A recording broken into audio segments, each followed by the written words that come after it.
नाज़रीन सॼी सिंध में जेका लॉकडाउन वारी सूरत हाल आहे उन खां पोइ अॼु 17 ॾींहुं गुज़री वियो आहे। थरपारकर ज़िले जा जेके समूरा शहर आहिनि इस्लामकोट, मिठी, डीपलो, कलोई, छाछरो, नगर पार्कर, समूरा शहर जेका मुकमल तौर ते बंदि आहिनि। शहरनि जूं जेके मार्केटूं आहिनि उहे वीरान बणियल आहिनि ऐं सिक्योरिटी जे हवाले सां जेके ॾिसंदासीं त कुझु ॾींहं जेका लॉकडाउन हुयो उन ते नरमी कई वई हुई, पर सिंध हुकूमत पारां वॾे वज़ीर पारां जेके कयल सख़्तु जेका हिदायत हुयूं उन खां पोइ हिन वक़्तु थरपारकर जा जेके समूरा शहर आहिनि उन्हनि में जेका लॉकडाउन में इंतिहाई सख़्ती कई वई आहे।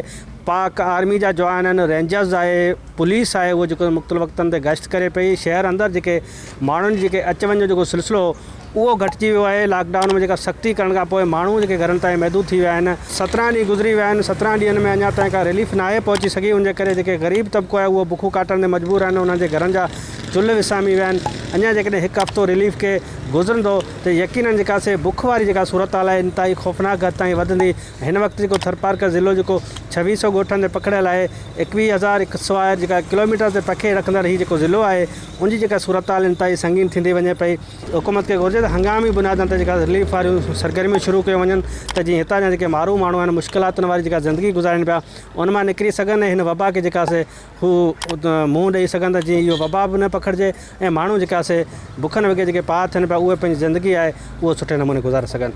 विज़िट कयो अवामी आवाज़ मीडिया ग्रुप जी वेबसाइट awamiawaz.pk।